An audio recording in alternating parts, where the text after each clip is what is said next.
Muy buenos días a todos, hermanos, que el Señor les bendiga. Le damos la gloria en esta mañana al Señor, ¿verdad? Le damos gracias a Él por darnos la vida. Y a cada uno de ustedes les damos la bienvenida, como nos dice la palabra de Dios en Romanos 15:7, de la manera que en Cristo Jesús hemos sido recibidos en el reino de la gloria, así también debemos de recibirnos los unos a los otros. Y recordad también lo que dice Efesios capítulo 1, versículo 3, bendito sea el Dios y Padre de nuestro Señor Jesucristo, en quien somos benditos con toda bendición espiritual. Así que como benditos hijos de Dios, les damos a todos y cada uno de ustedes la bienvenida, y esta mañana especialmente a Ivy Leslie, ¿verdad? Ivy Leslie, bienvenida, Dios le bendiga, nos está visitando. De igual manera, a todos aquellos que nos dan seguimiento en el canal de YouTube, ¿verdad? Por el seguimiento que le dan a este ministerio, muchísimas gracias. Rogamos a Dios en oración que todo lo que usted encuentre en este canal de YouTube sea para su crecimiento espiritual. En esta mañana, solamente algunos anuncios. En primer lugar, recordarles acerca del evangelismo. Orar por oportunidades, ¿verdad? Ya nuestra hermana Linda, si no me equivoco y no tengo mal las noticias, está como un mes, ¿verdad? Ya de... El 1 de agosto, las 2 primeras semanas puede ser cualquier día que ella dé a luz, ¿verdad? Nuestro hermano Jason, ¿verdad? Felicidades a los dos. Y siempre recordamos con mucho cariño pues el trabajo que hizo Linda en el evangelismo, ¿verdad? Con nuestro hermano Froilán. Y rogamos a Dios por el seguimiento de ese ministerio. De igual manera, en oración, pedirle a Dios por la oportunidad individual de cada uno de poder presentar el evangelio a todos, ¿verdad? Cuando se nos dé la oportunidad, principalmente por el Espíritu Santo, es porque realmente tal vez hay una necesidad interna, ¿verdad? En la persona de escuchar la palabra de Dios, y esto puede ser para salvación. Así que sigamos orando por esas oportunidades. De igual manera, recordarles acerca de la Iglesia Pregunta. Es una sección que hemos comenzado con el interés de tomar cuidado de las inquietudes doctrinales que pudieran surgir de todas sus interacciones. ¿Qué interacciones tiene usted simplemente con sus compañeros de trabajo o los jóvenes en la escuela, la universidad? También en cuanto a los medios de comunicación, ¿verdad? La televisión, la música, la internet. Y muchas veces escuchamos cosas que parecieran tener una base doctrinal, pero en realidad no la tienen. Y es importante que toda inquietud que surge en ustedes la podamos traer a la luz de la palabra de Dios, ¿verdad? Para tener una correcta aplicación y una correcta exégesis.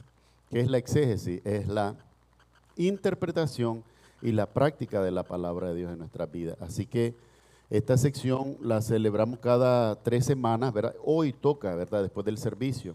Recuerde que la participación es voluntaria, ¿verdad? Pero todos los que se queden, y especialmente los que nos permitan grabarle preguntando, entendemos de antemano que nos dé el permiso de publicar su imagen en el canal de YouTube, ¿verdad?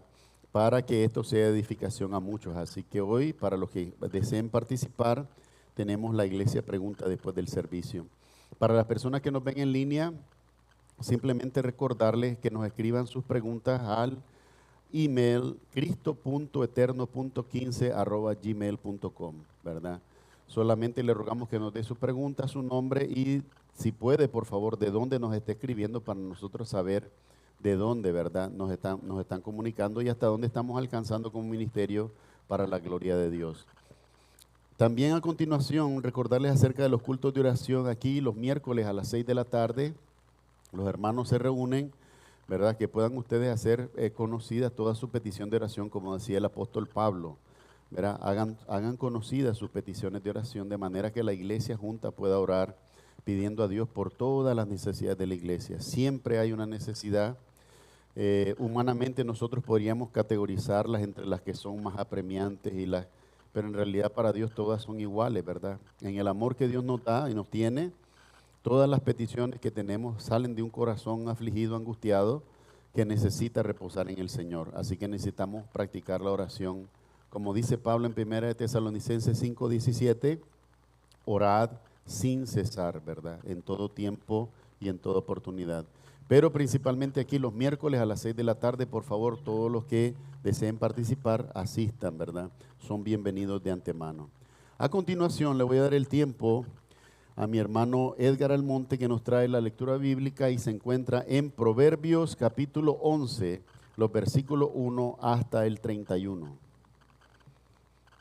Hermano Edgar. Dios le bendiga, el tiempo es suyo, hermano. ¿El micrófono está encendido? Sí. Gracias, hermano.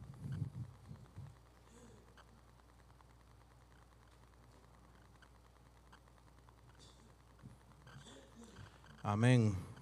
1, 2, 3, ¿me escuchan? Sí, ok.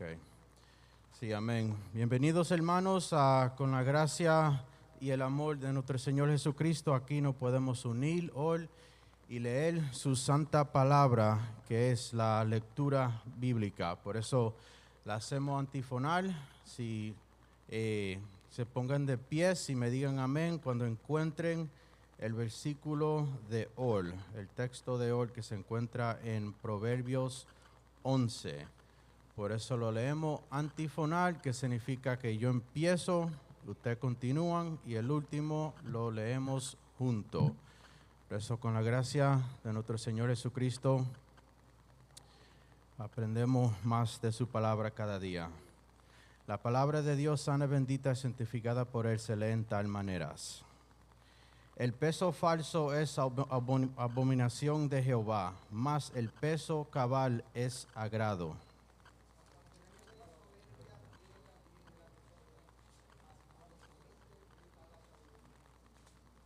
La integridad de los rectos los encaminará, pero destruirá a los pecadores la perversidad de ellos. No aprovecharán la riqueza y el día de la ira, mas la justicia librará de muerte. La justicia del perfecto enderezará su camino, mas el impío por su impiedad caerá. La justicia de los rectos los librará, mas los pecadores serán atrapados en su pecado. Cuando muere el hombre impío, perece la esperanza, y la expectación de los malos perecerá. El justo es librado de la tribulación, mas el impío entra en lugar suyo. El hipócrita con la boca daña a su prójimo, mas la justicia los librados con la sabiduría. En el bien de los justos la ciudad se alegra, mas cuando los impíos perecen hay fiesta. Por la bendición de los rectos la ciudad será engrandecida, mas por la boca de los impíos será trastornada. El que carece de entendimiento menosprecia a su prójimo, mas el hombre prudente calla. El que anda en chisme descubre el secreto, mas el del espíritu fiel lo guarda todo. Donde no hay dirección sabia caerá el pueblo, mas en la multitud de consejeros hay seguridad. Con ansiedad será afligido el que sale por fiador de un extraño, mas el que aborrecerá la fianza vivirá seguro. La mujer agraciada tendrá honra y los fuertes tendrán riqueza. A su alma hace bien el hombre misericordioso, mas el cruel se atormenta a sí mismo. El impío hace obras falsas, mas el que siembra justicia tendrá galardón firme. Como la justicia conduce a la vida, así el que ciega el mal lo hace por su muerte. Abominación son a Jehová los perversos de corazón, mas los perfectos de camino les son agradables. Tarde o temprano el malo será castigado, mas la descendencia de los justos será librada.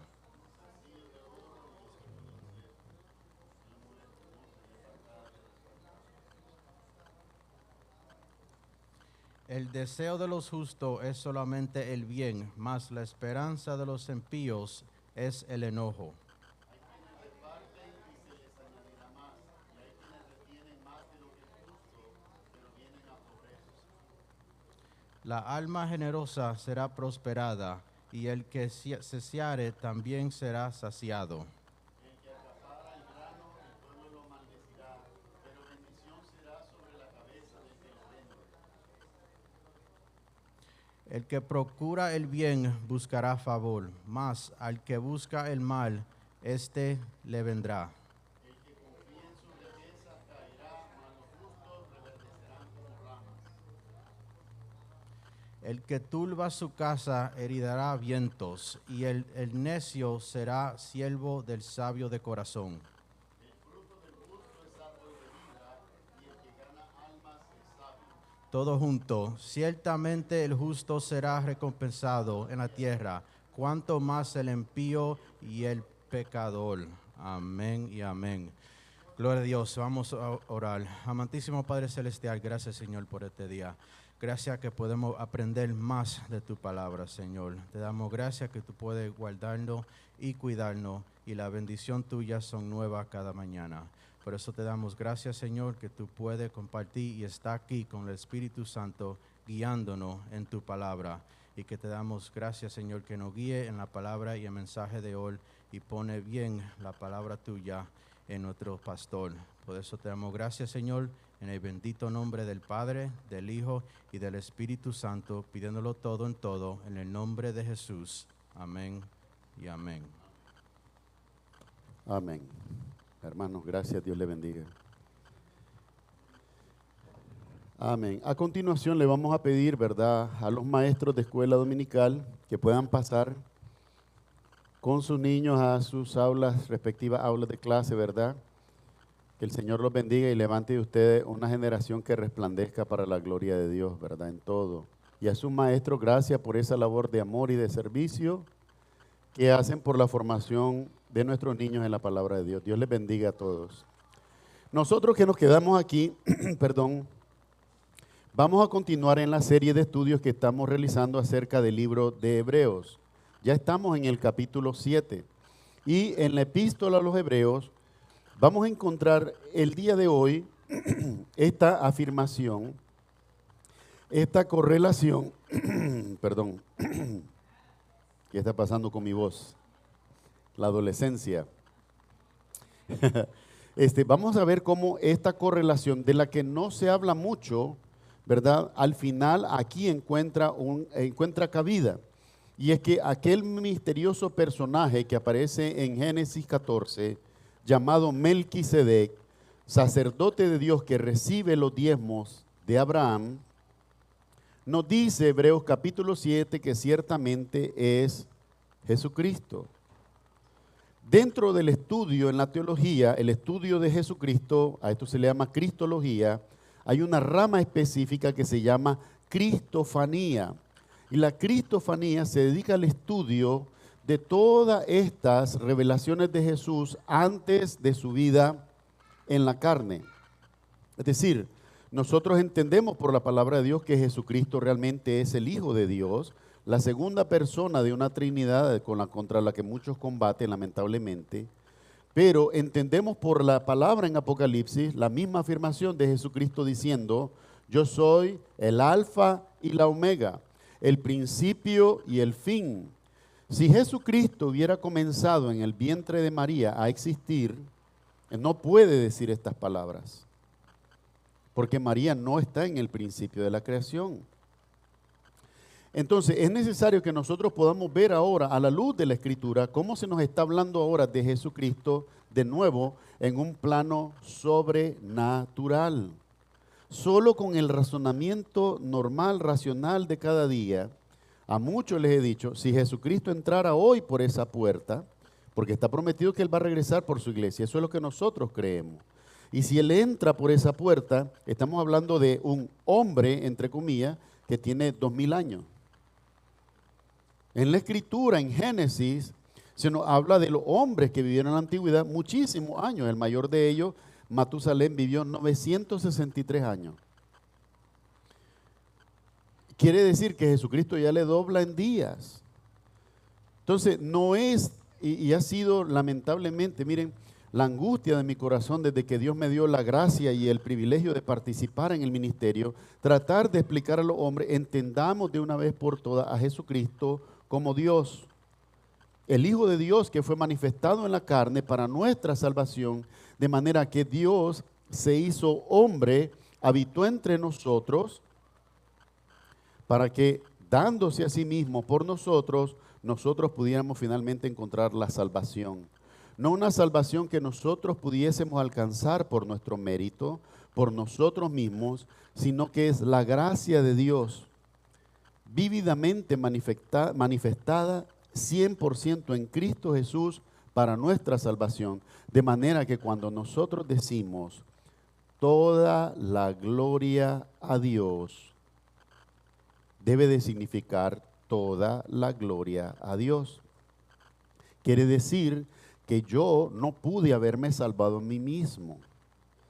Quiere decir que si yo pienso en algún rincón de mi mente que yo puedo obrar o que yo puedo ayudar a Cristo en mi salvación o que yo puedo facilitar mi salvación, estoy quitando o tratando, porque es imposible quitarla, tratando de quitar gloria de Dios. Y esto no se puede, no procede. En una iglesia saludable, la verdad es que nosotros fuimos llamados para glorificar a aquel que nos salvó. De manera que tenemos que reconocer toda gracia, toda virtud solamente en Dios, la gloria solamente a Él, y reconocerme a mí y cada uno de ustedes reconocerse a sí mismo como lo que somos, pecadores salvos por gracia. Pecadores salvos por gracia. Dios nos redimió. Esta idea que la iglesia cultiva acerca de que los que venimos a la iglesia somos personas buenas, es un error. Primero, el mismo Jesucristo enseñó, recuerda la enseñanza con el joven rico. El joven rico se le acerca y le dice, maestro bueno, ¿qué tengo que hacer para ganar la vida eterna? ¿Y cuál es la respuesta de eso? ¿Por qué me llamas bueno? Solo Dios es bueno, ¿verdad? Les he dicho mucho, la intención directa de Cristo fue, ¿estás reconociendo que soy Dios? Otros dicen que no quiso decir eso, no quiso decir eso. Pero Jesús está haciendo realmente en ese momento una división. Bueno es Dios, los hombres nosotros, lamentablemente, por el pecado introducido desde Adán, tenemos una naturaleza pecaminosa caída.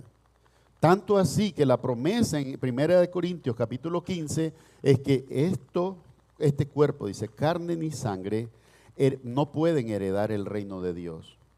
Y Pablo dice en la epístola, porque les voy a revelar un misterio. Dice, es necesario que esto mortal se vista de inmortalidad y que esto corruptible, ¿qué significa que es corruptible? No solo que se pudra en el término natural, pero también que es propenso a la corrupción. A esto le llamamos nosotros concupiscencia. En el hombre, ya les he dicho, muchas personas piensan, tuve un mal pensamiento, pero no hice nada, estoy en santidad. No, mi hermano, no nos engañemos. Dios es santo, santo, santo. ¿Por qué te vino un mal pensamiento? Porque hay concupiscencia en ti. Pablo dice, ¿quién me librará de este cuerpo de muerte? Nuestra naturaleza está inclinada al mal. ¿O no nos ha pasado a veces que viene un familiar tal vez en el avión y se atrasa el avión 15 minutos y ya pensamos lo peor? Nosotros hicimos otra tragedia que no hay. Pero en la cabeza, los nervios y la ansiedad, y solo tenemos paz hasta que oímos la voz de la persona. Ya llegó. Ya está bien, ya aterrizó. Ya las rueditas están puestas en el asfalto, ya todo está bien. Nos pasa todo, somos débiles, somos humanos. Y debemos de entender por esto que en esta revelación de Dios nos demuestra Dios es bueno, es perfecto, es santo. Nosotros podemos ser justificados por el justo que es Cristo, podemos ser santificados por Cristo que nos santifica mediante su sacrificio. Pero no podemos nosotros, habiendo cometido pecado en primer lugar, decir ahora que podemos ser perfectos sin Dios. Esto es imposible. Es una imposibilidad completa y la debemos de tener en mente. Entonces, basado en esto, tenemos que recordar, hermano, Dios le bendiga, gracias. Me leyó la mente. Dios le bendiga, gracias. Sí tengo sed. Permiso. Entonces, vamos a ver nosotros hoy cómo se nos habla de este Jesús. Ya habíamos visto, capítulo 1, se nos dice Jesús superior a los ángeles, capítulo 1 de Hebreo. Capítulo 2 se nos dice Jesús superior a Moisés. Capítulo 3 se nos habla de Jesucristo como el sumo sacerdote de nuestra profesión. Capítulo 4 nos dice que Jesucristo fue tentado en todo como nosotros, pero sin pecado. Óigame bien, es la primera persona, si se quiere, fuera de la deidad como se conoce, sino que Cristo revelado en la carne, que se le atribuye una naturaleza y una vida sin pecado. Yo vengo de una familia con tradición católica y siempre se lo he dicho con amor. La palabra de Dios, la Biblia dice que Jesucristo es sin pecado, Pero la Biblia no dice que María es sin pecado, no lo dice. Y que ustedes enseñen eso es lamentable, porque no puedo enseñar algo que está fuera de la palabra de Dios. Si yo enseño algo fuera de la palabra de Dios, estoy tratando de tergiversar la verdad de Dios, y esto es peligroso. No se puede, no se debe. La Biblia no nos enseña que Pablo fue sin pecado. Yo quiero que usted entienda cuando Pablo dice, y cuando pusieron a mis pies las ropas ensangrentadas de Esteban, dice, yo consentí. ¿Qué significa eso? Estuvo de acuerdo, o sea que él no tiró ninguna piedra contra Esteban, pero intelectualmente participó del homicidio contra Esteban, el primer mártir de la iglesia, Hechos capítulo 7. O sea, él está admitiendo su pecado. Moisés mató al egipcio, Abraham, ¿verdad? Todos lo sabemos. Mintió 2 veces porque tenía miedo que lo mataran, para que le quitaran su esposa Sara, que era muy linda. Y todos estos hombres fallaron de alguna manera. Elías dice, hombre sujeto a pasiones. ¿Qué significa? No podía hablar con Elías, no se podía. Elías era un fósforo. Usted le contradecía a Elías y se encendía en fuego ese hombre, no le podía contradecir nada. Jonás, Dios lo manda a Nínive. ¿Qué hace Jonás?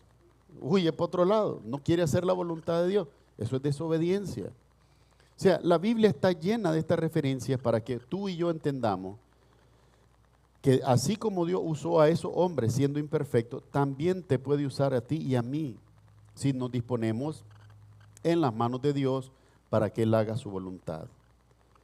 En el capítulo 7, entonces, ahora vamos a ver cómo se nos habla acerca de este Melquisedec, ¿verdad? Perdón. En la palabra de Dios, Hebreos capítulo 7, versículo 1 hasta el 28. Hebreos capítulo 7, versículo 1 hasta el 28.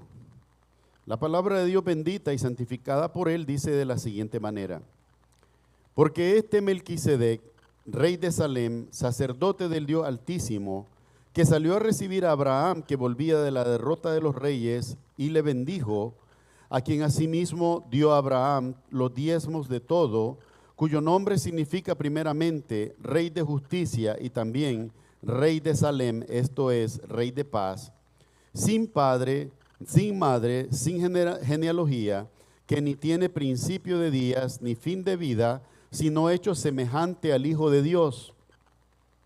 Permanece sacerdote para siempre. Considerad pues cuán grande era este, a quien aún Abraham, el patriarca, dio diezmos del botín. Ciertamente los que de entre los hijos de Leví reciben el sacerdocio, tienen mandamiento de tomar del pueblo los diezmos según la ley, es decir, de sus hermanos, aunque estos también hayan salido de los lomos de Abraham. Pero aquel cuya genealogía no es contada de entre ellos, tomó de Abraham los diezmos y bendijo al que tenía las promesas. Sin discusión alguna, el menor es bendecido por el mayor. Y aquí ciertamente reciben los diezmos hombres mortales, pero allí uno de quien se da testimonio de que vive. Y por decirlo así, en Abraham pagó el diezmo también Leví, que recibe los diezmos, porque aún estaba en los lomos de su padre cuando Melquisedec le salió al encuentro. Si pues la perfección fuera por el sacerdocio levítico, porque bajo él recibió el pueblo la ley, ¿qué necesidad habría aún de que se levantase otro sacerdote según el orden de Melquisedec y que no fuese llamado según el orden de Aarón? Porque cambiado el sacerdocio es necesario que haya también cambio de ley. Y aquel de quien se dice esto es de otra tribu, de la cual nadie sirvió al altar. Y aquel de quien se dice, y porque manifiesto es que nuestro Señor vino de la tribu de Judá, de la cual nada habló Moisés tocante al sacerdocio. Y esto es aún manifiesto si a semejanza de Melquisedec se levanta un sacerdote distinto, no constituido conforme a la ley del mandamiento acerca de la descendencia, sino según el poder de una vida indestructible. Pues se da testimonio de él, tú eres sacerdote para siempre, según el orden de Melquisedec. Queda pues abrogado el mandamiento anterior a causa de su debilidad e ineficacia, pues nada perfeccionó la ley, y de la introducción de una mejor esperanza por la cual nos acercamos a Dios. Y esto no fue hecho sin juramento, porque los otros ciertamente sin juramento fueron hechos sacerdotes, pero este con el juramento del que le dijo, juró el Señor y no se arrepentirá, tú eres sacerdote para siempre, según el orden de Melquisedec. Por tanto, Jesús es hecho fiador de un mejor pacto. Y los otros sacerdotes llegaron a ser muchos debido a que por la muerte no podían continuar. Mas este, por cuanto permanece para siempre, tiene un sacerdocio inmutable, por lo cual puede también salvar perpetuamente a los que por él se acercan a Dios, viviendo siempre para interceder por ellos. Porque tal sumo sacerdote nos convenía, santo, inocente, sin mancha, apartado de los pecadores y hecho más sublime que los cielos, que no tiene necesidad cada día como aquellos sumos sacerdotes de ofrecer primero sacrificios por sus propios pecados y luego por los del pueblo, porque esto lo hizo una vez para siempre, ofreciéndose a sí mismo. Porque la ley constituye sumos sacerdotes a débiles hombres, pero la palabra del juramento, posterior a la ley, al Hijo hecho perfecto para siempre. Que el Señor añada bendición a su palabra. Vamos a orar. Amado Padre Celestial, en esta mañana gracias te damos por todas tus misericordias abundantes y nuevas cada mañana. Gracias por darnos la vida, permitirnos respirar, levantarnos, caminar, Señor. Movernos hacia este lugar en este tiempo que tú has reservado para que en él seamos edificados, Señor. Gracias por preservar tu palabra a través de los siglos de todos los ataques de sus enemigos y guardarla, Señor, pura, para que en esta mañana nos podamos alimentar de ella.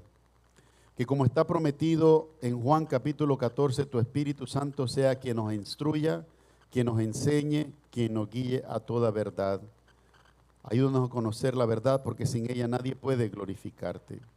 Señor, en esta mañana lo que yo pueda hablar a tu congregación, más que un refrigerio, más que un recreo, sea como en las cortes de los hombres, la verdad, solamente la verdad y nada más que la verdad. Toda la gloria sea a ti, Señor Jesucristo. Honramos al Padre, al Hijo y al Espíritu Santo, pidiéndolo todo en el nombre de Jesús. Amén y amén.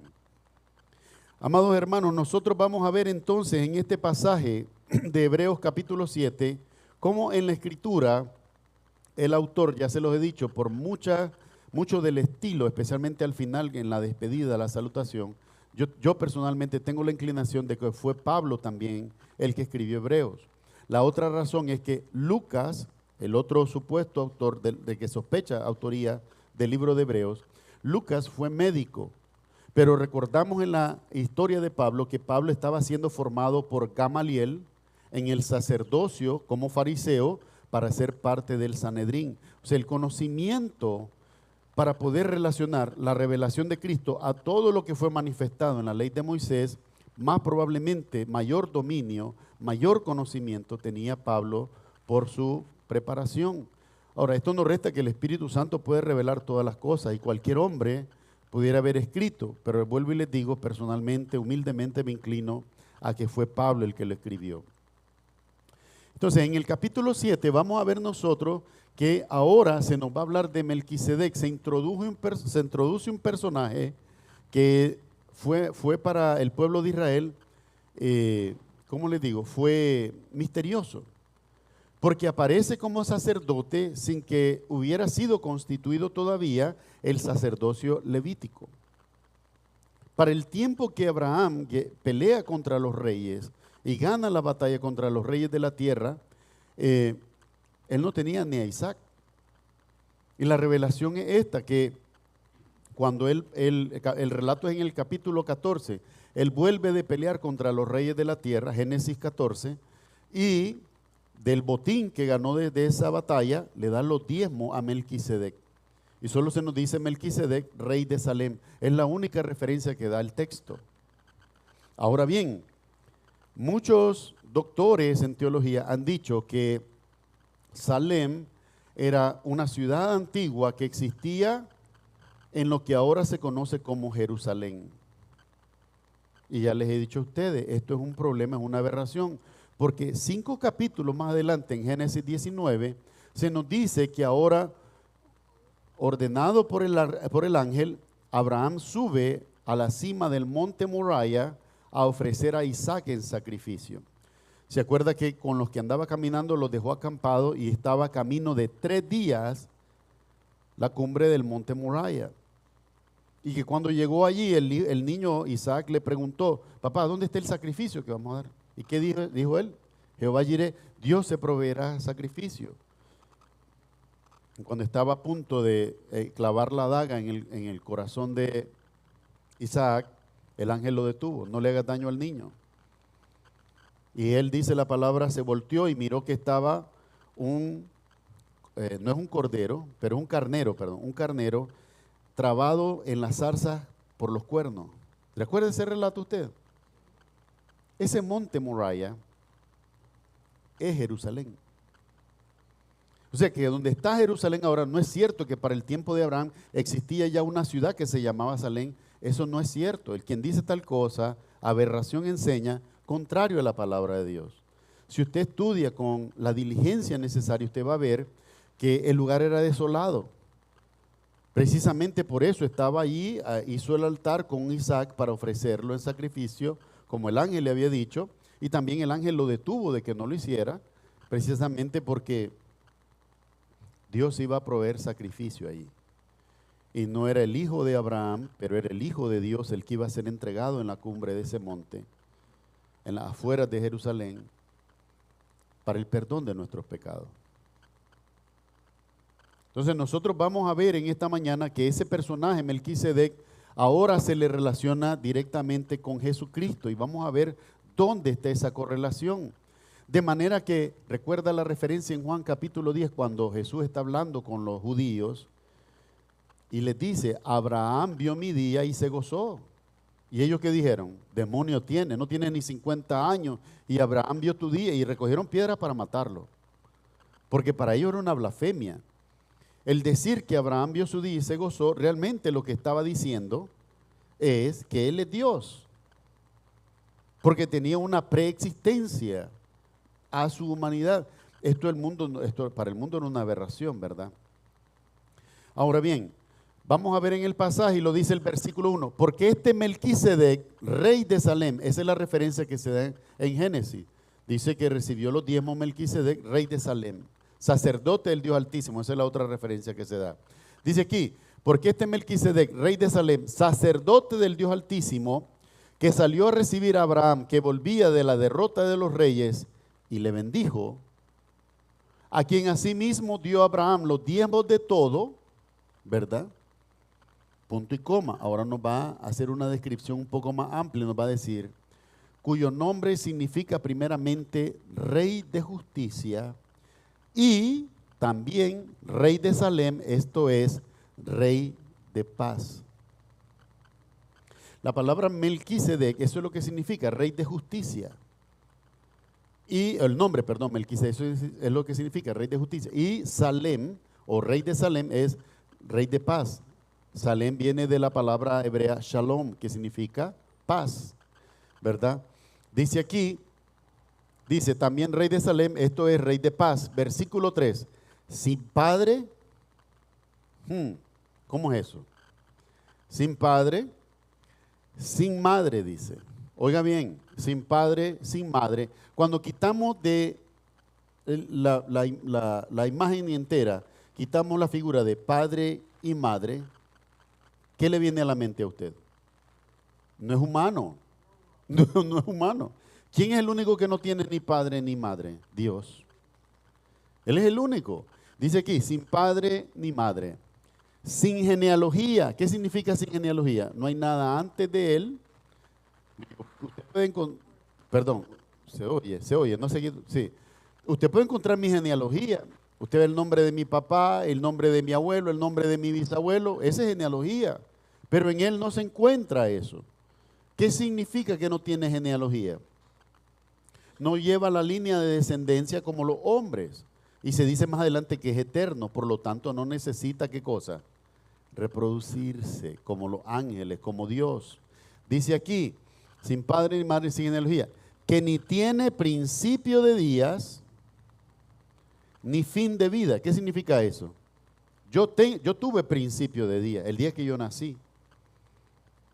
Y voy a tener un fin de vida aquí en la tierra, cuando el Señor me llame a su presencia. Entonces, nos está hablando de alguien que no es humano. Yo quiero eso que quede claro para usted, que no le cause ningún pánico, ningún temor. Hablar de Dios, hablar de algo sobrenatural, ¿sí o no? Es sobrehumano. Dios no es humano. Se hizo humano para salvarnos, pero luego volvió a su gloria cuando resucitó entre los muertos y fue tomado ¿cómo se le dice? En la ascensión, fue tomado de nuevo a su lugar de gloria. Y la palabra testifica, Jesucristo está a la diestra del Padre, o sea que está en el trono del cielo y de toda la creación. Dice aquí, sin padre, sin madre, sin genealogía, que ni tiene principio de días, ni fin de vida, sino hecho semejante a ¿quién? Semejante al Hijo de Dios. ¿Qué significa que es semejante al Hijo de Dios? No significa que Melquisedec y Cristo son dos hijos de Dios. No, significa que son el mismo. La semejanza quiere decir que todo es igual. ¿Por qué razón? Porque es la misma persona. Y ahora tiene lógica lo que muchos doctores en la ley dirían: oh, Jesús dijo incoherencias, dijo que Abraham vio su día. Jesús tenía problemas en la mente de eso. ¿Ah? Pero ¿por qué dijo eso Jesús? Porque es verdad. Mire, si cualquiera de las cosas que dijo Jesús en la palabra de Dios no es cierta, entonces él tampoco podía decir lo que dijo en Juan 14:6. Yo soy el camino, yo soy la verdad. ¿Qué significa yo soy la verdad?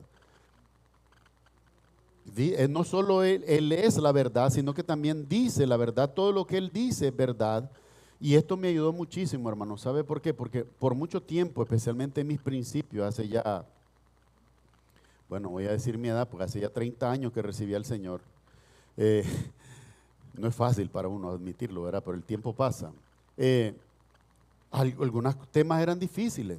¿Cómo ver esta resurrección de entre los muertos? Usted va a cualquier universidad de este país o del país de donde venimos y le preguntamos a alguien sobre la resurrección, un intelectual, es inconcebible. La gente muere. Para ellos no existe eso. Entonces, en muchas cosas me ayudó porque yo decía: Señor, ciertamente esto que tu palabra dice, yo no lo estoy entendiendo en este momento, pero no significa que tú mentiste cuando lo dijiste. Una cosa es que yo no lo entienda, ¿verdad? Y otra cosa ya grave para muchos hombres en la tierra es decir que Él miente. Eso yo no lo hago. ¿Por qué razón? Porque Él es la verdad. Entonces, cuando se me dice aquí semejante al Hijo de Dios, coma, ¿qué hacen ambos supuestamente? Permanece sacerdote para siempre. Gracias, hermano, para siempre. Ahora está hablando de un ser que no muere. Quiero hacer la distinción porque los apologéticos musulmanes siempre atacan a Cristo diciendo: Dios no puede morir. La descripción de ellos es de un Dios impotente. Nosotros creemos en un Dios omnipotente, que pudo morir en un cuerpo humano, pero resucitar en un cuerpo glorificado que ya no muere jamás. Y haber muerto no significa el fin de la existencia, porque se los he dicho a todos ustedes y a todos los que me escuchan. Hebreos 9:26 dice: porque es necesario que el hombre una vez muera, después vendrá el juicio. ¿Qué significa que el juicio viene después de que yo muera? No cesamos de existir. Cesamos de existir en este cuerpo, pero hay un cuerpo espiritual que se va a levantar a ser juzgado por Dios, y lo dice también el Señor Jesús, Juan 5:36, en el día postrero se resucitarán los unos a vida eterna y los otros a condenación eterna. Mi amado hermano, el Evangelio es solamente eso, es poner a la disposición las buenas nuevas y que las personas puedan decidir, porque al final de la historia cada uno tiene que hacer su decisión por Cristo. Y es: o le creo y decido aceptar su ofrecimiento de salvación para vida eterna y vivir eternamente con Él, o decido rechazarlo y vivir la eternidad apartado de Él, esto es la muerte segunda. La palabra griega es thanatos, significa separación. La muerte de los hombres verdaderamente va a ser, como lo es hoy todavía, permanecer separados de Dios, porque no quieren saber nada de Dios. Los hombres caemos fácilmente en el engaño de creer de que tenemos control de todas las cosas y de repente un día una cosa pequeñita pasa y se descalabra todo y nos dimos cuenta que en realidad nunca tuvimos control de nada. Porque nos damos cuenta de que aún en nuestra rebeldía, aún en nuestra desobediencia, Dios estaba gobernando nuestra vida, solo que nosotros no lo queríamos admitir. Vemos entonces que se nos dice que dice, sin padre, sin madre, sin genealogía, que ni tiene principio de días ni fin de vida, sino hecho semejante al Hijo de Dios, permanece sacerdote para siempre. Dice que es semejante al Hijo de Dios. Dice, imagínense que yo le dijera, usted inmediatamente lo entiende, que hay un hombre que es semejante a Dios. Usted dice, eso no puede ser. Los hombres fueron hechos a imagen y semejanza de Dios. No quiere decir que tenemos la gloria de Dios, más bien la palabra nos dice en Jeremías, yo soy tu Dios, dice, gloríese el hombre en conocerme que yo soy Dios y no daré mi gloria a ningún otro. A ningún otro. Dios no da, ni a los ángeles siquiera da su gloria. No se la da. Esta fue la batalla de Satanás al principio, porque él quería tener la gloria de Dios sin ser Dios y le costó la eternidad en condenación. Dice aquí, considerad pues cuán grande era este, ¿quién? Melquisedec. Cuán grande era este a quien aún Abraham el patriarca dio diezmo del botín. Quiere decir que Abraham, de alguna manera, reconoció que había esa autoridad para dar los diezmos, ¿verdad? Como pueblo hebreo sabemos que les fue impuesto por la ley dar diezmo de todo lo que ganaban, de todo lo que hacían, traerlos al alfolí, el servicio, por eso le llama el sacrificio continuo. El servicio en el tabernáculo era todo el tiempo. Cada 12 horas se tenían que cambiar los panes sin levadura de la mesa. Cada cierto tiempo, 12, 14 horas, se tenían que rellenar las lámparas con aceite de oliva virgen, porque la menorá de 7 brazos tenía que estar ardiendo las 24 horas del día, no podía apagarse. Si la menorá se apagaba, entonces esos hombres llevaban la consecuencia. Entonces, vemos cómo dice que aún Abraham, antes de que fuera constituido el pueblo de Israel, ¿verdad?, dio los diezmos del botín, reconoció una autoridad y por esto dio los diezmos. Ahora bien, dice aquí, ciertamente los que de entre los hijos de Leví, ¿quiénes son los hijos de Leví? Los sacerdotes de Israel. Ciertamente de los que entre los hijos de Leví reciben el sacerdocio, tienen mandamiento de tomar del pueblo los diezmos según la ley. Aquí hay una batalla siempre con la iglesia y se le dice a la iglesia, no es bueno que le impongan los diezmos a los hermanos. Y hay pastores que te justifican, no, que haya pan en mi casa, el obrero es digno de su salario, y usan todos los otros versículos, pero no van a esto. Dice, los hijos de Leví reciben el sacerdocio, tienen mandamiento, para ellos es un mandamiento tomar los diezmos del pueblo según la ley. Pero ustedes no están bajo la ley. Dice aquí, es decir, de sus hermanos, aunque estos también hayan salido de los lomos de Abraham. Miren, les dice la contradicción que hay en la ley. Aún impuesta por Dios, son los hijos de una tribu los que reciben los diezmos de todas las demás tribus.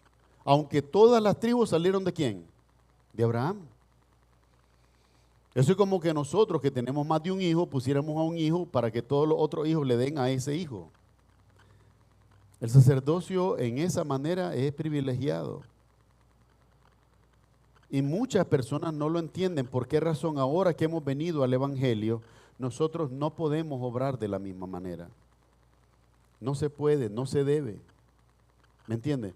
Dice aquí, pero aquel cuya genealogía no es contada de entre ellos, ¿de quién está hablando? Melquisedec. La genealogía de Melquisedec no es contada entre los hijos de Israel. No es contada. Dice aquí, tomó de Abraham los diezmos y bendijo al que tenía las promesas. Lo bendijo.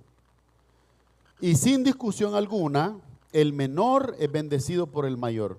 En este caso, ¿quién es el menor? Abraham. ¿Y quién lo bendijo? El mayor. ¿Quién es el mayor en este momento? Melquisedec, que es Cristo, pues. El mismo Cristo. El mayor bendice al menor. Ahora, cuando el Señor Jesús obra en tu vida, en la mía, y nos responde en un momento de angustia y nos bendice de alguna u otra manera, o nos bendice con su palabra, nos bendice con el discernimiento de su salvación, ¿qué está sucediendo ahí? Se cumple la Escritura. El mayor Jesús bendice al menor, que somos todos nosotros. Nos bendice el Señor. Nos bendice. Y en esto debemos nosotros reconocernos como benditos hijos de Dios en Cristo Jesús, siempre. Sin discusión alguna, el menor es bendecido por el mayor. Y aquí ciertamente reciben los diezmos hombres mortales. Está hablando del sacerdocio en Israel. Son hombres mortales los que lo reciben los diezmos. ¿O no? Mueren. Dice, pero allí, en Génesis 14, uno de quien se da testimonio de que vive. ¿Qué significa que vive? Vive ayer, vive hoy, vive siempre, tiene una vida eterna. Se da testimonio de que vive, significa que tiene una vida eterna. Vive todo el tiempo, vive. Hoy les puedo decir con todo el corazón, otra de las cosas que Hollywood lamentablemente ha robado, diré yo, de la fe en la palabra y lo ha puesto en película y la gente ahora se hace la imagen, es pensar que Cristo murió y estuvo los 3 días ahí puesto en el sepulcro. Pablo les dice, este Jesús bajó a las profundidades de la tierra a dar testimonio a los espíritus encadenados, aquellos que habían muerto durante el diluvio por la desobediencia. Quiere decir que Jesucristo aún a los que habían muerto, los espíritus encadenados, dice, bajó a darles testimonio. Por eso dice la palabra, y trajo cautiva la cautividad. ¿Qué significa trajo cautiva la cautividad? Fue a las profundidades de la tierra, estaban cautivos por el pecado y la desobediencia a Dios en la cual murieron, y a esa cautividad, de nuevo, Cristo la cautivó y la redimió. Pero nosotros nos hacemos la imagen como Hollywood, que es que a las 5 de la mañana del tercer día Jesús abrió los ojos y resucitó y se levantó. Nosotros pensamos así, porque se nos dijo al tercer día, resucitaré. El Espíritu estaba obrando. Cuando Él regresó y se unió de nuevo el Espíritu y el cuerpo en la resurrección, no es que estuvo ahí sin hacer nada los 3 días. No, nosotros lo entendemos así en la naturaleza de que el cuerpo está en el sepulcro, pero el Espíritu está obrando. El Espíritu está obrando, trayendo redención aún a aquellos que en el diluvio, dice la Escritura, el testimonio de Pablo, habían desobedecido a Dios y por eso murieron. Entonces dice aquí, a uno dice, y aquí ciertamente reciben los 10 hombres mortales. Hoy los pastores traigan al diezmo, al alfolí, y hagan aquí, traen los diezmos, y la cuenta del banco creciendo, y un día se mueren. ¿Y de qué le sirve? ¿Y de qué le sirve a la iglesia? ¿Usted cree que la iglesia va a agarrar su cuenta de banco y se verá al cielo con el Señor? Entonces se queda aquí a quién sabe qué hombre, tal vez al peor de los inconversos le va a quedar para su beneficio. Pero el afán apartado de Dios totalmente.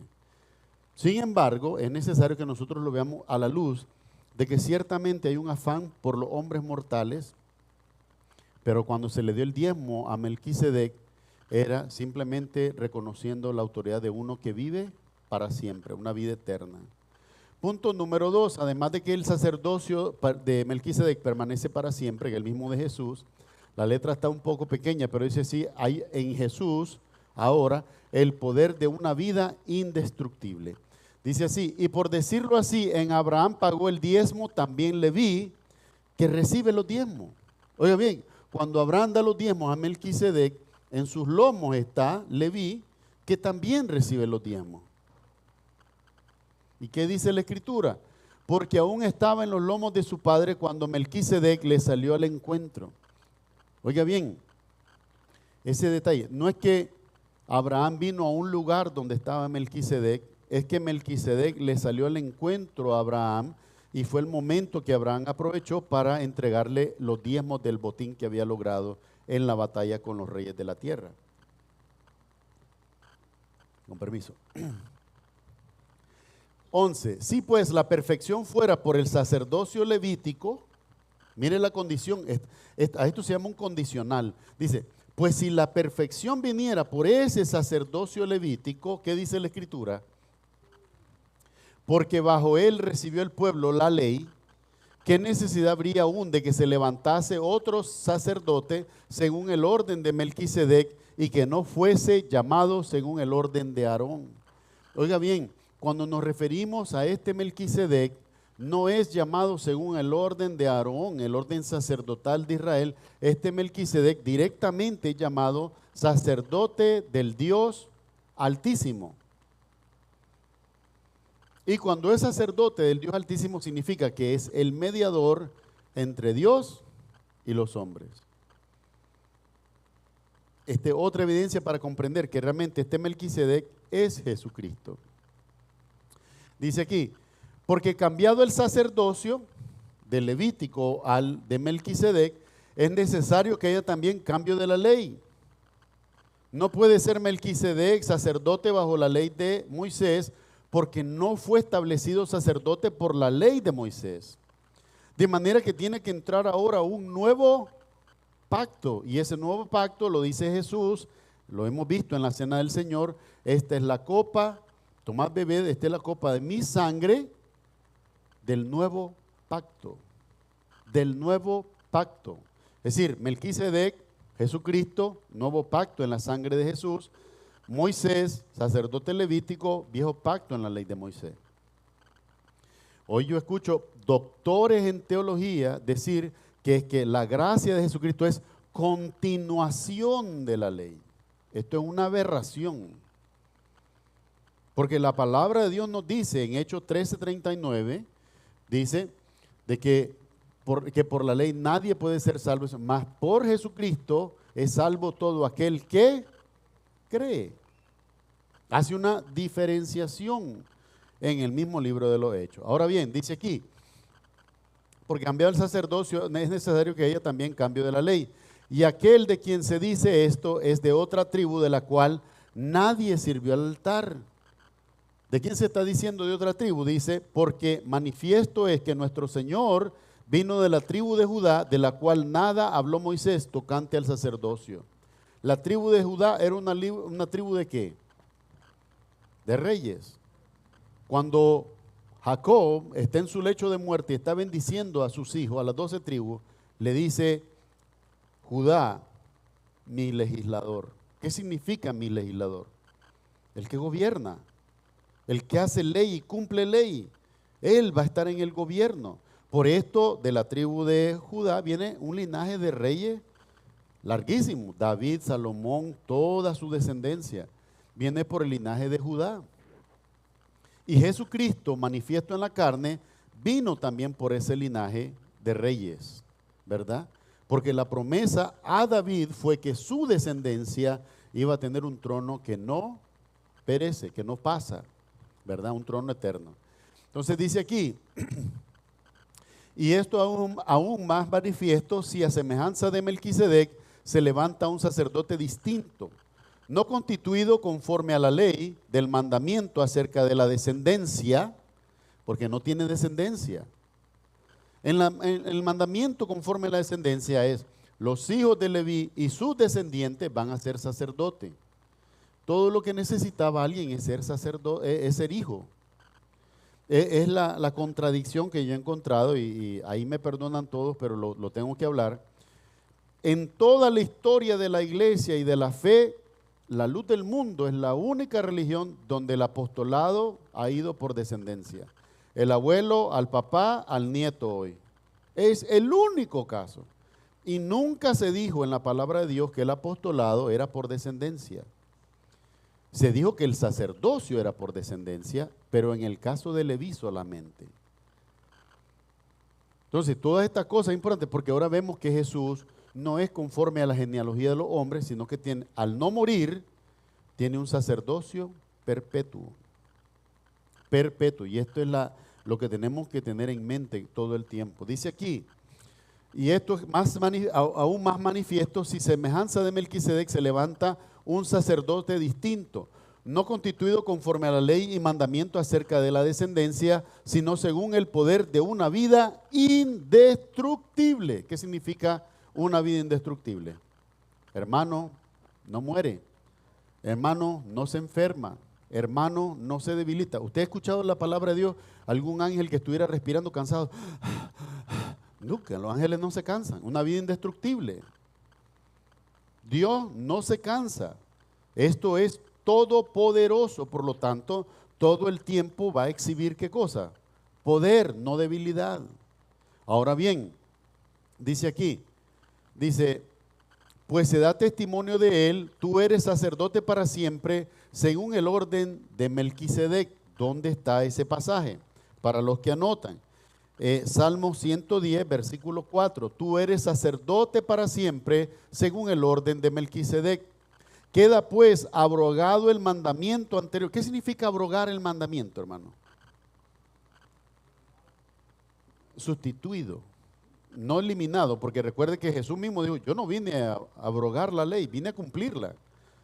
El abrogarla es que pasa, ¿verdad? Significa que ahora lo que fue abrogado está sustituido por otra ley ciertamente mejor. Esto es, por ejemplo, en la Constitución cuando vemos los amendments, ¿verdad? O en español no sé cómo es que se dice. ¿Ah? Sí, bueno, el anexo es un agregado, pero la enmienda, gracias, la enmienda a la ley, cuando se le hace una enmienda, la enmienda surge por la necesidad de mejorar la claridad en la ley para que pueda ser aplicada con toda libertad. Entonces, cuando dice Jesús, yo no vine a abrogar la ley, vine a cumplirla. Cuando dice vine a cumplirla, ¿qué significa? Él tenía que haber cumplido la ley para presentarse ahora del nuevo pacto como el sacrificio perfecto.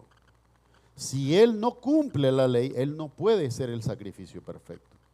Pero vimos que Pilato no halló culpa, Herodes no halló culpa, y el pueblo gritó porque ustedes saben cómo es, donde va Vicente va toda la gente. Gritó uno y comenzaron a gritar todos. Pues.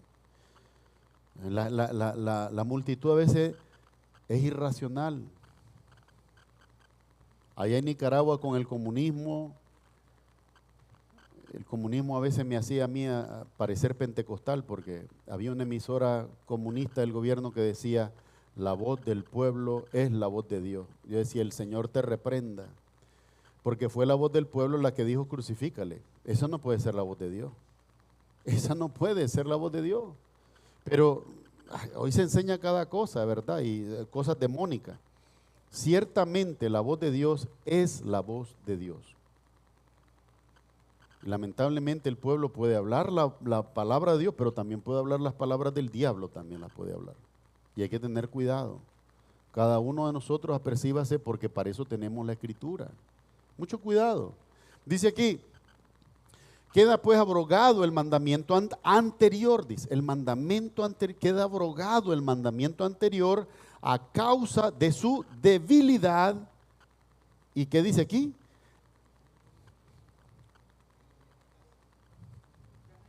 Ineficacia. Perdóname que yo estoy medio ciego también. Queda abrogado el mandamiento anterior a causa de su debilidad e ineficacia. Y mire lo que dice en paréntesis, porque nada perfeccionó la ley. Nada hizo perfecto. ¿Y por qué no hizo perfecto nada la ley? Porque no era el objetivo de la ley hacernos perfectos. El objetivo de la ley, ahora que lo vemos desde la gracia, era demostrarnos que habíamos caído de la gracia de Dios. Por lo tanto, se hace mayor, predominante el perdón y la gracia que Cristo nos ofrece. Yo entendí que no podía cumplir la ley, eso me hace correr a la cruz y agarrarme de Cristo. Yo no puedo cumplir la ley. Hermanos, si aquí estamos, ¿verdad? A veces le decimos a los amigos, vos estás, lo que estás en una causa perdida, ¿eh? Una causa perdida, perseverando en algo que no vale la pena. Así estaríamos hoy si tratáramos de perseverar en la ley en lugar de poner la mirada en Cristo y recibir su gracia. Entender que sin Él nada somos. Dice aquí en la Escritura también, dice, pues nada perfeccionó la ley, y de la introducción de una mejor esperanza, se fija, ahí está el abrogar, con Jesús se introduce una mejor esperanza. ¿Por qué razón? Porque la ley no la podíamos cumplir, pero a la gracia se accede solamente por fe, creyendo en Jesús. Y dice aquí,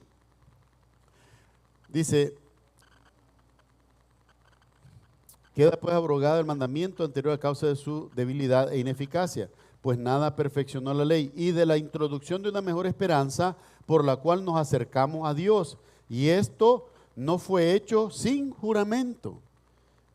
El que se estableciera a Jesús como el fiador de un mejor pacto no fue hecho sin juramento. Dice el autor, porque los otros ciertamente sin juramento fueron hechos sacerdotes. ¿Qué es lo que tenía que hacer alguien para ser sacerdote en Israel? Nacer por Leví, nacer dentro de la tribu de Leví, ya, sacerdote. Ningún juramento hay. No hay ningún juramento, ya, sacerdote, ya. Nació.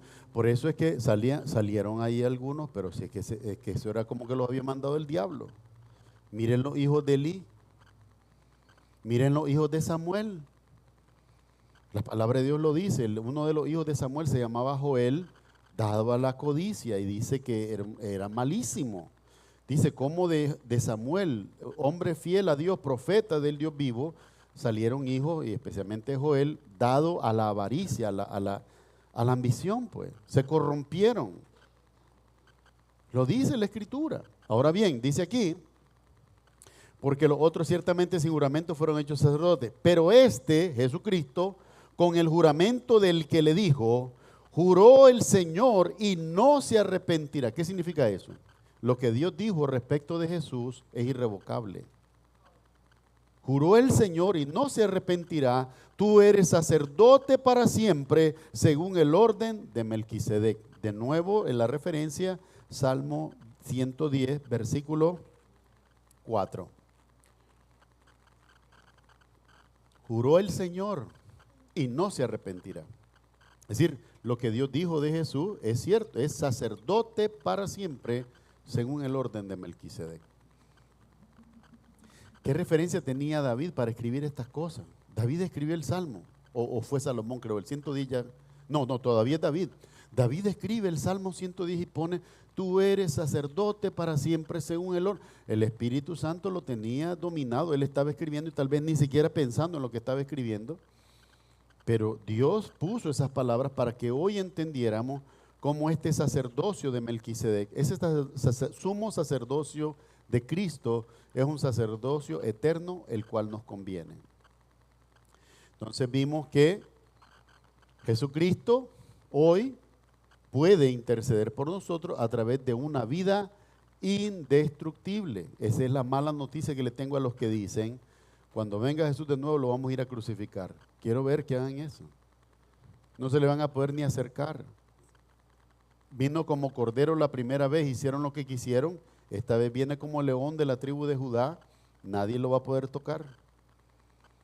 Nadie lo va a poder tocar porque Él va a demostrar su poder, va a demostrar su gloria. Y el mundo va a ver hasta dónde estaban atrapados en un error del enemigo o de su propia voluntad, también desobediente a Dios. Punto número 3 y último. Vamos a ver entonces ahora cómo se nos dice que Jesucristo puede salvar perpetuamente. Perpetuamente. Dice aquí, ahora la letra está más cómoda, ahora está más grande. Hubiera dividido el otro en dos partes, pero bueno. Dice aquí, por tanto Jesús es hecho fiador de un mejor pacto. Hermano, ¿qué es un fiador? O sea, que se le confió algo. Se le confió a Jesús el ser la base, el fundamento de un mejor pacto. Un mejor pacto. Por esta razón, hermano, no es mi afán que usted se aprenda la ley. Si alguno tiene la curiosidad y la intención, apréndala, hermano, apréndala. Para algo le va a servir.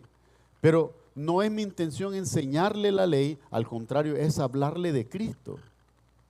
Para que usted, conociendo de Cristo, sepa que hay un mejor pacto en Cristo del que hubo en Moisés. Para que usted, hermano, realmente pueda dejar de esforzarse como en la ley de Moisés y usted pueda descansar en Cristo. Usted pueda descansar en Cristo. Dice aquí, y los otros sacerdotes llegaron a ser muchos. ¿Por qué? Debido a que por la muerte no podían continuar. ¿Verdad?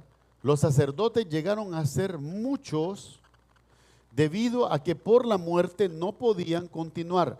Mas este, ¿verdad? Ahora habla de Jesús. Mas este, por cuanto permanece para siempre, ¿qué pasa? Tiene un sacerdocio inmutable. Primera característica, el sacerdocio de Jesucristo es inmutable. ¿Qué significa que es inmutable? No cambia. Ya no cambia.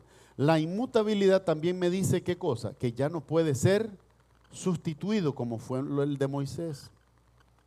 Al ser perfecto, al ser un sacerdocio, inmutable, no puede ser sustituido, no puede ser abrogado. Ya, si es perfecto, no puede ser más perfeccionado, ya es perfecto. Entonces dice que Jesucristo tiene un sacerdocio inmutable. Ahora bien, por lo cual, ¿qué pasa? Puede también salvar perpetuamente. ¿Qué significa que puede salvar perpetuamente? Toda la vida. Mis amados hermanos, yo le pido a Dios que realmente hablando la verdad, ustedes puedan conocer esta verdad. Porque ustedes conociendo esta verdad, ustedes realmente encuentran el descanso en Jesús. Ahora, déjenme decirle a todos ustedes, en mi aspiración humana, que no es perfecta, porque mi aspiración humana no puede ser más perfecta que la aspiración de Dios para nosotros. Y la aspiración de Dios es que todos vivamos una vida agradable a Él. Pero en la verdad de nosotros, como seres humanos, tarde o temprano, lo querramos o no, vamos a fallar. ¿Y qué hace eso cuando yo le fallo a Dios? ¿Qué hace? No me diga, por favor, que hace llorar a Dios, por favor. No me salga con esas cosas a esta altura. Ya les he enseñado de Dios que es un ser inmutable. Si yo le fallo, ¿usted cree que Dios no sabe que yo le voy a fallar? Ahora, ¿les estoy enseñando yo a ustedes a que le fallen a Dios? No, no les estoy enseñando eso. Pero les estoy enseñando a que dependiendo de Dios, podamos madurar en la fe. Hay muchos de ustedes que han venido a mí, pastor, es necesario que hablemos con la iglesia. La iglesia puede ser que necesita una sacudidita ahí. Mi amado hermano, lo digo para ustedes que están aquí, para todos los que lo van a ver en la grabación. Ya no seamos niños, hermano. Ya no seamos niños. Mis amados hermanos, si ustedes necesitan que el pastor los regañe, por favor, si no somos un grupo de niños aquí. Cada quien sabe sus responsabilidades. Hemos hecho lista, cuando hacemos la lista de la limpieza nos comprometimos. Si yo no voy a poder venir ese domingo, ¿cuál es mi primera obligación? Si yo sé que no voy a poder venir antes del domingo a limpiar, buscar otro hermano que me cubra. Y si no encuentro ningún hermano que me cubra, llamar al pastor para que el pastor encuentre a quien me cubra. Pero si estas cosas tienen que ser dichas por el pastor todo el tiempo. Hermano, ¿cuántos de ustedes me llamaron a mí esta semana, el lunes o el martes? Pastor, no se olvide que tiene que ir a trabajar porque tiene que proveerle a su familia y a sus hijos. Nadie me llamó. Porque el adulto, el hombre, tiene la responsabilidad y va sin que nadie le diga. Ahí va uno todo desquebrajado con media fiebre. Uno quisiera ir cuando está enfermo, pero si no tiene horas para cubrir, ahí va todo desquebrajado a trabajar, cansado, dolido. ¿Por qué? Porque yo sé lo que tengo que hacer. Un adulto sabe lo que tiene que hacer. No es un niño que necesite que le estén diciendo todo el tiempo, recordando todo el tiempo. Mis amados hermanos, cuando yo les predico que nuestra salvación está segura en Cristo, lo hago para que en la libertad de Cristo ya no seamos niños, sino que seamos adultos. Oh, yo soy libre en Cristo, entonces me voy a ir a desbaratar como el hijo pródigo todo lo que Dios. No, no es así. No seamos insensatos. Pero lo que estoy diciendo es que no puede haber todo el tiempo esa dependencia. Ya deberíamos nosotros, llenos del Espíritu Santo, saber, hay que hacer esto, hay que estar allá, hay que mover aquí. Y no como una esclavitud, sino que con gozo. Hacer el servicio de la obra del Señor, sabiendo que lo que yo tengo que hacer, mientras esté listo, esté disponible, va a estar bien. La obra del Señor va a marchar bien. Yo no le referí esto, pero viajando el primer día, el segundo día ya, porque el primer día solo llegamos hasta Virginia, el segundo día comenzamos de madrugada a las 5 de la mañana a viajar para Florida. Y no sé por qué, yo tuve angustia por la obra. Y es feo decirlo porque estoy con mi esposa y mis hijos en el carro. La idea era enfocarme en nuestras vacaciones, pero tuve angustia por la obra. Y de repente comienza en North Carolina a aparecer el consuelo del Señor. Unos grandes rótulos que decían, Jesús, sálvame. Jesús, perdona mis pecados. Pero eran rótulos, hermano. No crea que es la cosita así de cartón. No, era de esos para el camino. La vida es corta, pero la eternidad no es breve. Solo Jesús puede salvar toda, y tengo las fotos aquí, no las quise poner, pero todo el camino, North Carolina, South Carolina, hasta entrando a Georgia todavía habían algo de esos rótulos. Y tuve consuelo, tuve paz finalmente. Dije yo, bueno, Señor, todo esto yo no sabía que tú lo estabas haciendo, pero se está haciendo. Aquí hay cada camionero que pasa y ve esos rótulos, cada conductor que pasa y ve esos rótulos. Tu palabra, tu mensaje está viajando. Y tuve paz, tuve consuelo. Me di cuenta, y la palabra de Dios, miren, así de sencillo es. Si yo hoy entro en indiferencia, en rebeldía, y no quiero hacer la obra del ministerio, Dios va a levantar otro. Dios no me necesita. Pero yo, como agradezco mi salvación, como tengo el gozo de una vida redimida en Cristo, le sirvo con gozo lo que yo puedo. No quejándome, no pensando, porque a veces entramos, como decimos, ya con las gomas punchadas, ¿verdad? Queremos hacer la obra del Señor, pero no, van a decir esto, van a hacer esto, van a hacer, ya usted hizo todo. No ha comenzado a hacer el ministerio, pero usted ya pensó todo lo malo. No, hermano, hágalo para la gloria de Dios. Si pasa, bueno, y si no, también. Pero hagamos las cosas con gozo para el Señor. Hagamos las cosas con verdadera devoción. Dice aquí, mas este por cuanto permanece para siempre, tiene un sacerdocio inmutable. Jesús no cambia. Jesús no cambia. Y óigame bien, por favor, porque estas no son mis palabras. Yo no escribí esa sección de la Biblia. No es mi palabra, es la palabra de Dios. Dice aquí, por mayor es este por cuanto permanece para siempre, tiene un sacerdocio inmutable, por lo cual puede también salvar perpetuamente a los que por él se acercan a Dios, viviendo siempre para interceder por ellos. ¿Por qué Jesús tendría que interceder perpetuamente por mí si ahora yo soy perfecto en él? La primera pregunta es, ¿quién me dijo a mí que yo soy perfecto en él? ¿Quién me dijo? Ahí no lo dice. Mire, vaya conmigo brevemente y se lo voy a mostrar aquí. Este es Pablo, el apóstol, escribiéndole a Timoteo, a quien está preparando para que sea pastor de Tesalónica. Y mire lo que le dice en segunda de Timoteo, capítulo 2, versículo 11.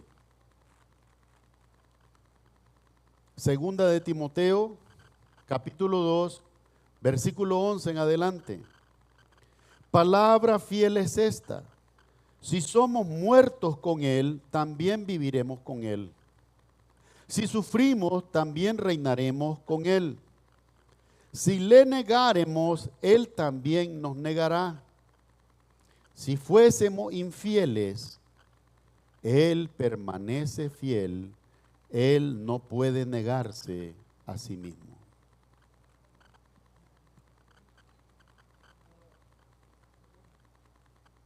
Si fuésemos infieles, porque hoy puedo estar yo, como decimos, encendido en el Espíritu Santo, participando de esto y de aquello, sirviendo y lo otro, pero tal vez mañana no voy a poder estar así. Y cuando yo no esté así, debo de recordar estas palabras: si fuésemos infieles, Él permanece fiel, Él no puede negarse a sí mismo. Pero es necesario que veamos la obra de Dios como lo que es. ¿Cuántos de nosotros hemos fallado cuando nosotros venimos?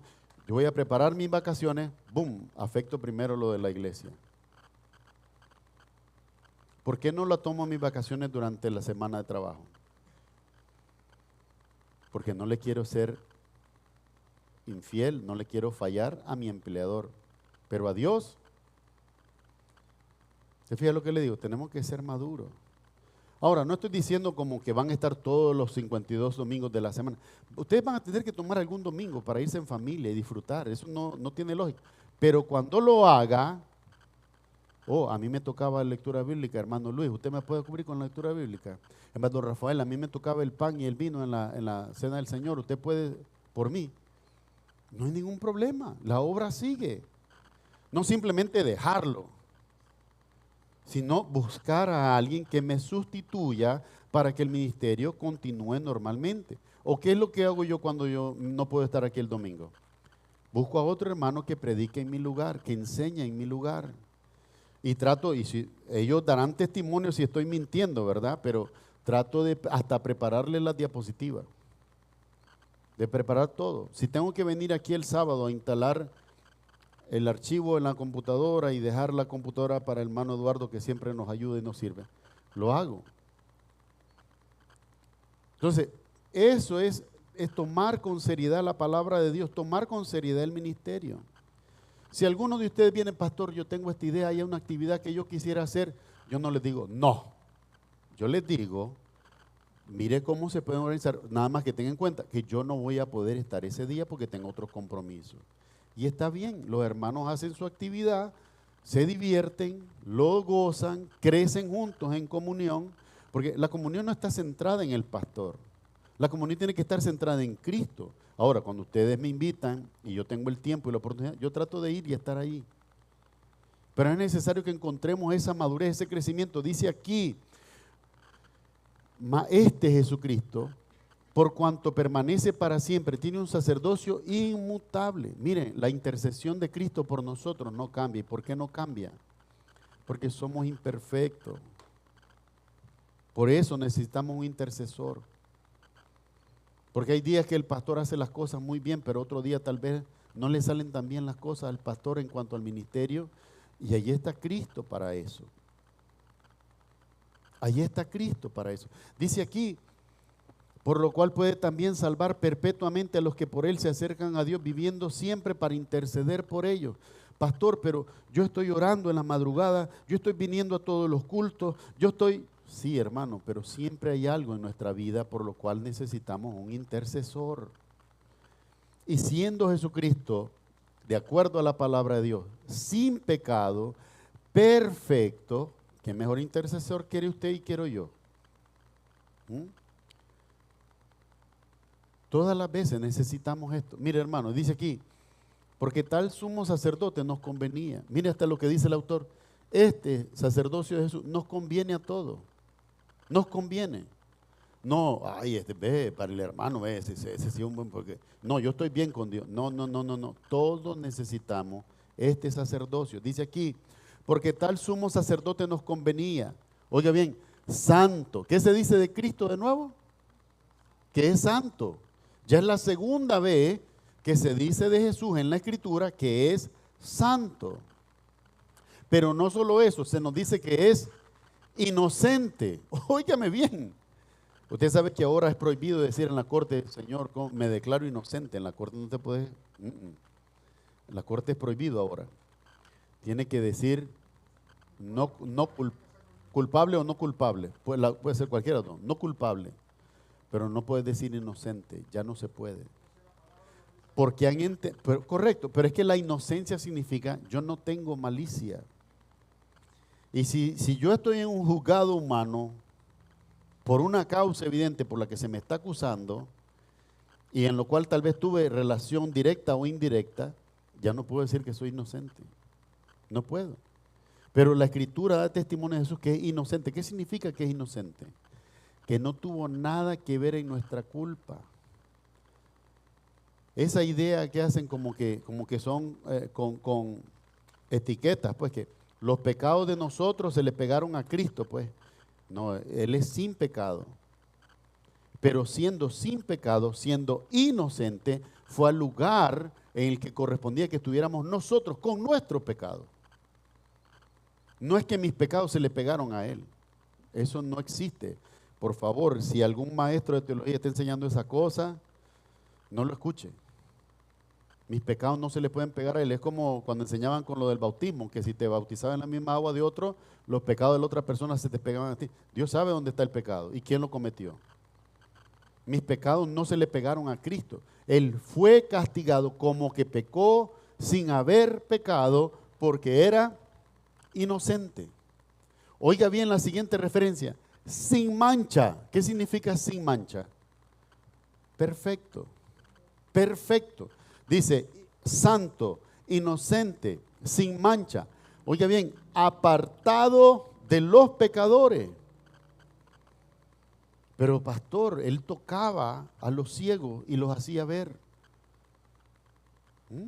Él tomó el brazo del que tenía el brazo encogido y lo sanó.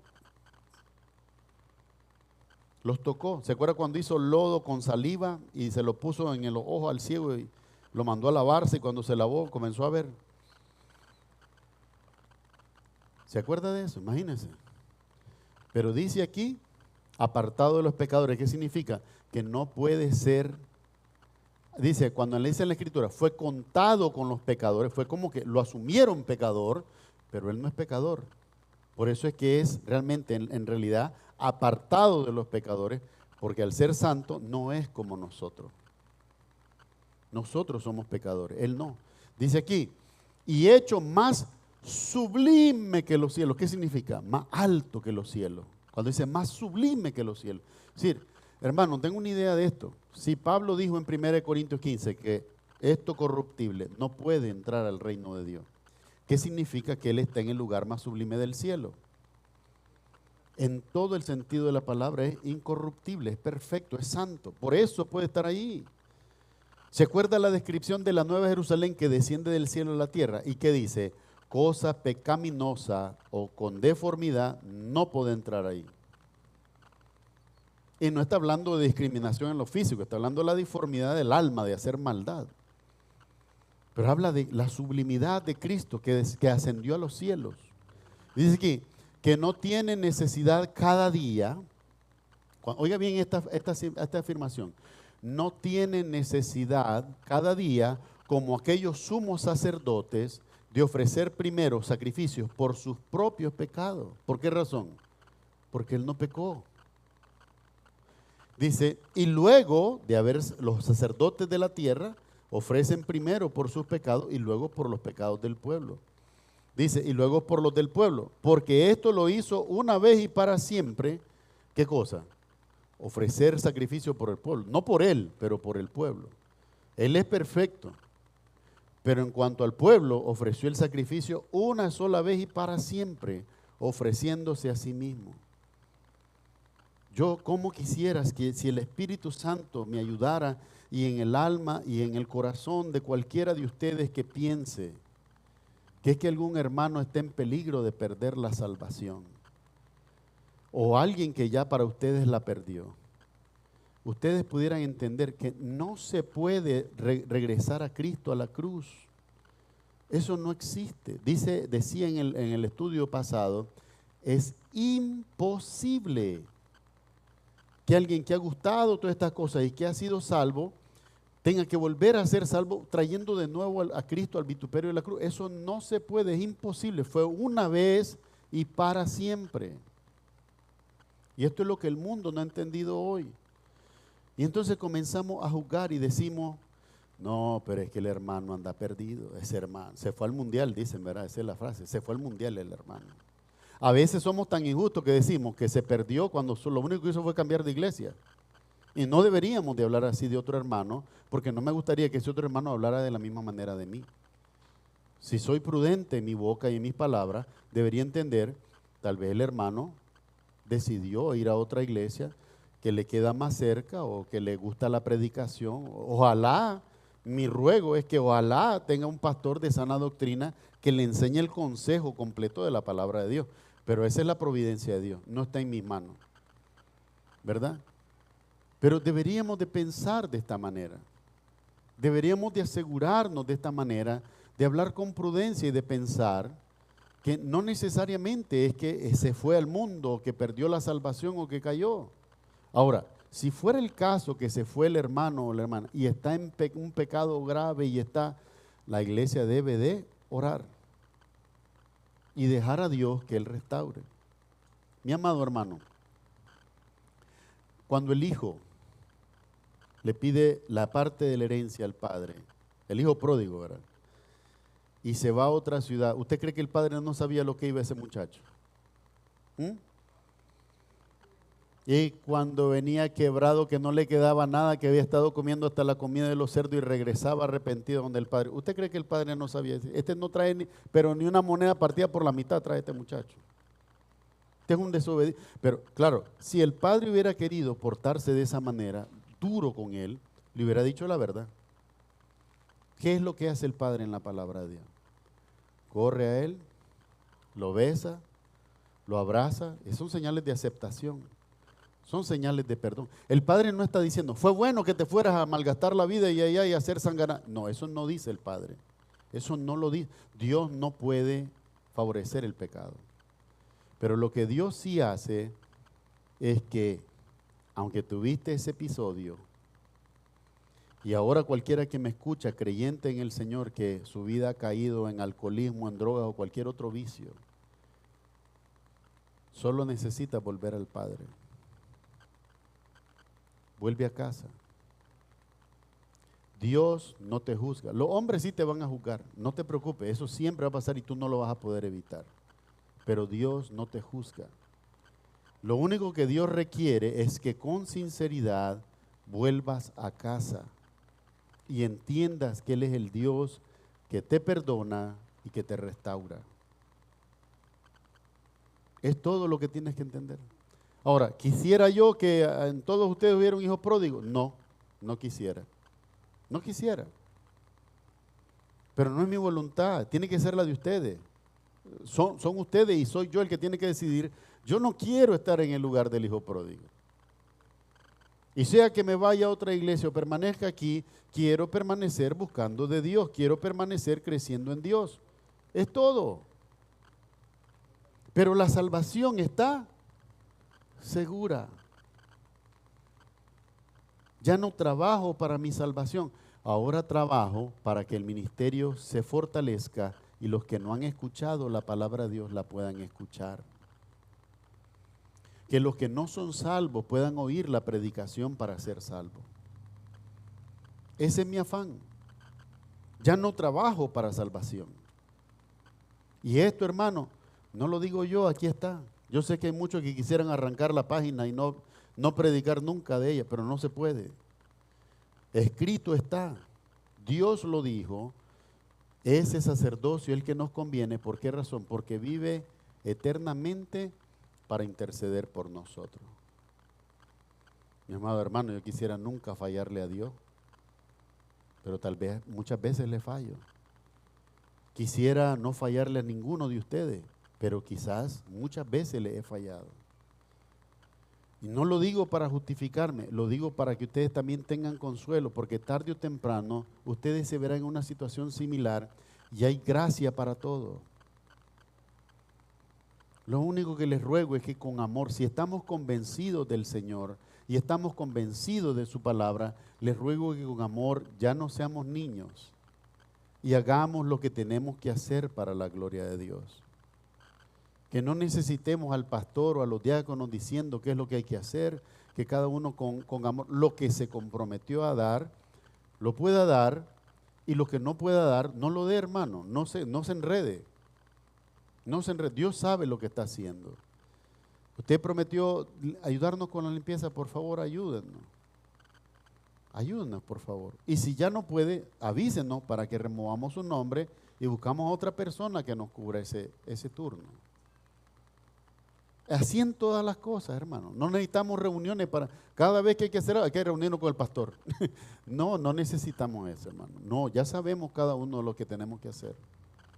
La palabra de Dios, hermano, se nos dice, ciertamente.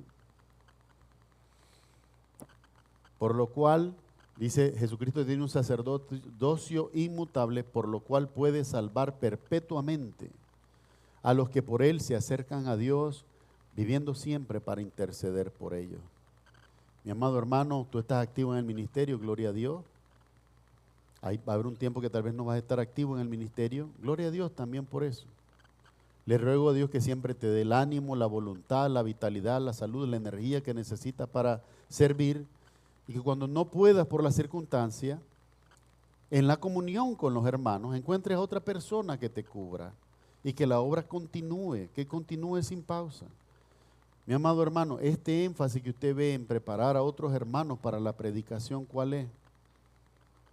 Pensar de antemano que un día quizás no voy a poder estar aquí y tienen que haber hombres listos para dar la palabra de Dios. No es lo que me gustaría predicar a mí, pero sucede y debemos de prepararnos. Debemos de ver la necesidad de crecer para la gloria de Dios. Y cada uno de nosotros sabe lo que se ha comprometido. Donde usted vea que el tiempo no le es propicio, no se comprometa, ¿verdad? Pero ya, como les digo, en cuanto a la salvación, entendamos, ya todo eso Cristo lo resolvió. Ese no es el problema mayor de nosotros. El problema mayor de nosotros, número uno, es crecer, dice Pablo, que crezcan en la gracia y el conocimiento de Cristo Jesús. Esta es la prioridad. Y segundo, que creciendo en ese conocimiento lo pueda compartir a otros también, para el crecimiento de otros y especialmente para la salvación de otros. Amén. Vamos a orar, hermano. Amado Padre Celestial, en el nombre de Jesús, gracias te damos, Señor. Conforme a tus muchas misericordias, en esta mañana hemos abierto tu palabra y hemos tratado, Señor, con el Espíritu Santo de presentarla delante de los hermanos. Te ruego, Señor, que sea para edificación en la vida de todos mis hermanos, los que están aquí presentes y los que puedan verlo, Señor, en diferido también sean edificados. De nuevo, Señor, el énfasis está en tu verdad, como lo dicen las cortes humanas, Señor, que lo que yo haya hablado sea la verdad, solamente la verdad y nada más que la verdad. Ayúdanos a conocer la verdad, porque sin ella no podemos glorificar tu nombre. Honramos al Padre, al Hijo y al Espíritu Santo, pidiéndolo todo en el nombre de Jesús. Amén y amén. Amados hermanos, que el Señor les bendiga y les guarde. De donde quiera que Él les lleve, también les traiga con bien. El Señor te bendiga a ti, a tus hijos y a los hijos de tus hijos, y sobre ti derrame abundante paz y abundante bendición. En el nombre de Jesús así lo haga. Amén y amén.